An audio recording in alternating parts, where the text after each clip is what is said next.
अस्सलाम वालेकुम दोस्तों, मेरा नाम नबी बख्श है और आज हम सुपीरियर गैस इंजन के इग्निशन सिस्टम को डिस्कस करेंगे। दोस्तों स्लाइड में आप एक typical capacitive discharge ignition system को देख रहे हैं। बेसिकली इस सिस्टम में आप देख सकते हैं कि एक जनरेटर होता है जो कि वोल्टेज को जनरेट करता है। आगे हमारा एक रेक्टिफायर लगा होता है जो कि एसी वोल्टेज को डीसी वोल्टेज में कन्वर्ट करता है। उसके बाद वो वोल्टेज आगे जाते हैं कैपेसिटर में, जो कि कैपेसिटर को चार्ज करते हैं। और उससे पहले हमारा जीनर रेगुलेटर लगा हुआ है। जीनर रेगुलेटर का काम ये है कि जो भी अगर हमारे वोल्टेज एक्स्ट्रा वोल्टेज हो जाते हैं जनरेटर की तरफ से, अगर कोई ज़्यादा वोल्टेज आ जाते हैं या रेक्टिफायर के ज़्यादा वोल्टेज वो दे देता है, तो जीनर रेगुलेटर का क्या काम है कि वो एक्स्ट्रा वोल्टेज को क्या करता है, ग्राउंड कर देता है। तो ये वोल्टेज आगे जाके कैपेसिटर को चार्ज करते हैं।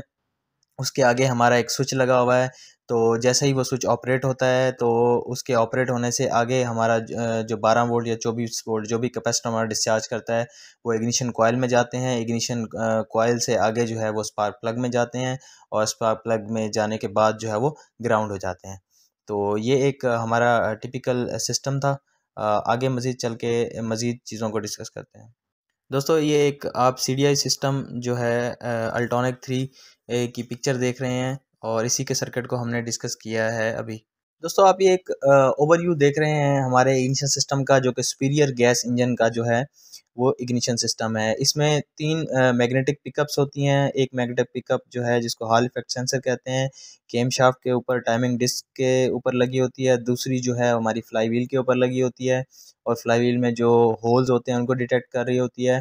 और तीसरी जो मैग्नेटिक पिकअप है वो हमारे नंबर ऑफ साइकिल्स को काउंट कर रही होती है। ये तीनों जो मैग्नेटिक पिकअप हैं ये अपना सिग्नल CPU को देती हैं, सेंट्रल प्रोसेसिंग यूनिट को देती हैं, और वो फिर आगे जो है जंक्शन बॉक्स को देता है। जंक्शन बॉक्स से आगे वो हर सिलेंडर की इग्निशन लीड को जो है वो चले जाते हैं और इग्निशन लीड क्या करती है, उन 12 या 24 वोल्ट को हज़ारों वोल्ट में कन्वर्ट करके आगे स्पार्क प्लग को दे देती है, और जिससे हमारी जो है सिलेंडर में इग्निशन होती है और उसके बाद ये जो वोल्टेज हैं वो ग्राउंड हो जाते हैं। दोस्तों उसके साथ ही जो हमारा CPU है, सेंट्रल प्रोसेसिंग यूनिट है, इसको जो है हमने ज़ाहिरी बात है सप्लाई दी होती है। वो सप्लाई हमने जो है एक तो बैटरी से भी दी होती है, दूसरा हमारा अलग से अल्टरनेटर इंजन के ऊपर लगा होता है जिसके ज़रिए हम इसको पावर दे रहे होते हैं। तो फ्लाई व्हील के ऊपर सुपीरियर गैस इंजन में 2 मैग्नेटिक पिकअप लगी होती हैं। एक मैग्नेटिक पिकअप का काम फ्लाई व्हील के अंदर जो होल्स लगे होते हैं उनको डिटेक्ट करके सिग्नल CPU को देना होता है। होल्स डिटेक्ट करने का मकसद ये है कि ये जो है मैग्नेटिक पिकअप जो है ये क्रैंक शाफ्ट की एंगुलर पोजीशन को जो है CPU को बता रही होती है। दोस्तों क्योंकि ये मैग्नेटिक पिकअप होती है, मैग्नेटिक पिकअप के आगे क्योंकि फ्लाई व्हील लोहे का होता है, जैसे ही कोई कंडक्टर मैग्नेट की मैग्नेटिक फील्ड में आता है तो उसमें क्या होता है, एक सिग्नल जनरेट होता है। यही सिग्नल आगे जाके CPU को बताता है कि हमारे इंजन की स्पीड क्या है। दूसरी मैग्नेटिक पिकअप का काम ये होता है कि उसने रेवोल्यूशन काउंट करने होते हैं।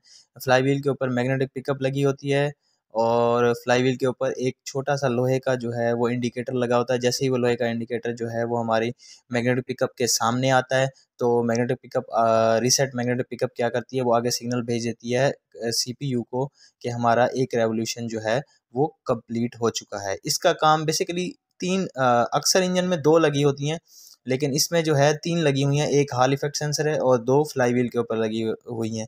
इनका बेसिक मकसद ये है, इनका ये है कि ये बेसिकली एक्यूरेसी बढ़ाने के लिए लगी हुई हैं और इनका कोई 3 लगाने का कोई ख़ास मकसद नहीं है, वरना 2 से भी काम चल सकता है। दूसरा तीसरी जो मैग्नेटिक पिकअप है वो हमारी केम शाफ्ट के ऊपर लगी होती है और केम शाफ्ट के ऊपर उसके लगाने का मकसद ये होता है कि इस सिग्नल के थ्रू इसने हमारे CPU को बताना है कि हमारे जो डिफरेंट सिलेंडर्स हैं वो किस पोजीशन में हैं। यानी कि जब भी कोई सिलेंडर पावर पावर उसमें आएगा, पावर स्ट्रोक पे आएगा, तो ये सिग्नल जो है हमारे CPU को चला जाएगा और उसमें जो है वो हमारी फायरिंग होगी। इस पिकअप को स्पेशली हम हॉल इफेक्ट सेंसर भी कहते हैं। दोस्तों CPU कंट्रोल यूनिट आप स्लाइड में देख रहे हैं, ये माइक्रो सर्किट लॉजिक बोर्ड यानी कि ये ब्रेन होता है बेसिकली हमारे इग्निशन सिस्टम का, और इसका काम एनर्जी को स्टोर करना और आगे डिस्ट्रीब्यूट करना होता है। सीपीयू कंट्रोल यूनिट की आप टिपिकल डायग्राम देख रहे हैं, जिसमें आप देख रहे हैं कि हॉल इफेक्ट सेंसर का सिग्नल आ रहा है और दूसरी तरफ से हमारे पास दो सिग्नल आ रहे हैं जो कि दोनों मैग्नेटिक पिकअप फ्लाई व्हील के ऊपर लगी हुई हैं। एक तो होल्स को डिटेक्ट कर रही है और दूसरा रीसेट मैग्नेटिक पिकअप जो कि रेवोल्यूशन बता रही है। ये तीनों सिग्नल हमारे लॉजिक बोर्ड में आ रहे हैं।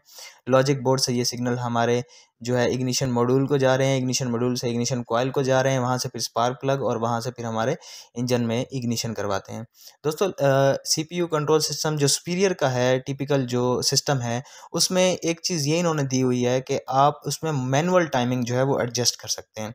वो टाइमिंग आप स्टेप बाय स्टेप भी कर सकते हैं और सिग्नल के हिसाब से भी कर सकते हैं, लेकिन जो दूसरे वाकिशा वाले इंजन हैं उनमें ये ऑप्शन कम ही मौजूद होता है। दोस्तों जो सुपीरियर गैस इंजन में इग्निशन टाइमिंग को चेंज करने का मैनुअल ऑप्शन है, उसमें स्टेप चेंज ऑप्शन है। स्टेप चेंज बेसिकली जो ऑप्शन यूज़ होता है इग्निशन टाइमिंग को चेंज करने के लिए, वो ज़्यादातर एम्बिएंट टेम्परेचर अगर आपका बहुत कम हो गया है या आपकी जो गैस आ रही है उसके बीटीयू कम ज़्यादा हो गए हैं, तो उस सूरत में हम स्टेप चेंज सिस्टम के थ्रू अपनी जो इग्निशन टाइमिंग है उसको जो है एडजस्ट कर सकते हैं। और दूसरा जो हमें इसमें सीपीयू कंट्रोल सिस्टम जो है हमारे सुपीरियर गैस इंजन का, उसमें हम क्या कर सकते हैं कि जो इग्निशन टाइमिंग है वो सिग्नल के थ्रू ऑटोमेटिक भी कंट्रोल कर सकते हैं। इस तरह की जो चेंज ऑफ टाइमिंग है वो बेसिकली इंजन की स्पीड को देखते हुए, इंजन के मैनिफोल्ड टेम्परेचर और प्रेशर को देखते हुए, इन सारी चीज़ों को देखते हुए जो है वो एडजस्ट की जाती है सिग्नल के थ्रू, जो कि ऑटोमेटिकली ऑन और ऑफ खुद ब खुद हो जाती है। दोस्तों जो हमारा सीपीयू मेन कंट्रोल सिस्टम है उसको जो है दो तरह की पावर सप्लाई दी होती है। एक तो जो है हमारी बैटरी से सप्लाई दी होती है और दूसरा अल्टरनेटर, वो भी हमारे इंजन के ऊपर ही लगा होता है, छोटा सा जनरेटर होता है जिसके ज़रिए जो है हम उसको पावर सप्लाई देते हैं सीपीयू को। दोस्तों स्लाइड में आप एक टिपिकल इलेक्ट्रॉनिक सिस्टम सीपीयू 95 की एचएमआई देख रहे हैं। इसके थ्रू हम क्या कर सकते हैं, इग्निशन टाइमिंग कम या ज़्यादा कर सकते हैं। दोस्तों इस स्लाइड में आप पूरा इग्निशन का सर्किट देख सकते हैं, जिसमें हमारा इग्निशन मॉड्यूल है और उसके साथ ही हमारी एचएमआई लगी हुई है जो कि इंटरफेरेंस के लिए है, मतलब इग्निशन टाइमिंग कम या ज़्यादा करने के लिए है। और दूसरा उसमें आप देख रहे हैं कि तीनों मैग्नेटिक पिकअप हॉल इफेक्ट की और दो फ्लाई व्हील वाली, उन तीनों का सिग्नल हमारे इग्निशन मॉड्यूल में जा रहा है। फिर इग्निशन मॉड्यूल क्या करता है, आगे जो है वो 12 वोल्ट 24 वोल्ट आगे भेज रहा है इग्निशन लीड के थ्रू इग्निशन कॉइल में, इग्निशन कॉइल से स्पार्क प्लग में, और फिर वहाँ से हमारे इंजन में जाके वहाँ से जो है वो इग्निशन करवा रहा है। दोस्तों हमारे ये जो इलेक्ट्रॉनिक इग्निशन सिस्टम है सुपीरियर का और बाकी जो दूसरे इंजन हैं उनमें भी ऐसा ही होता है।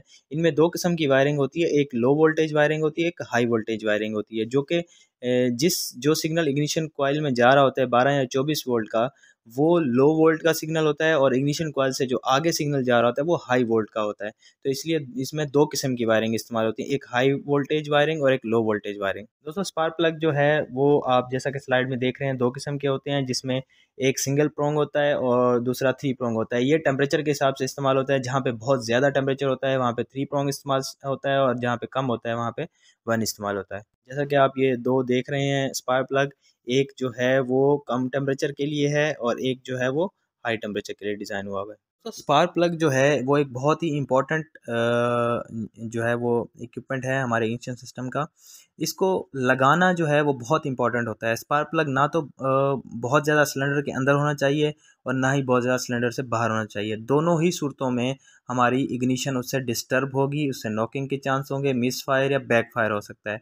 तो हमेशा अपने स्पार्क प्लग को हमेशा प्रॉपर लगाना है।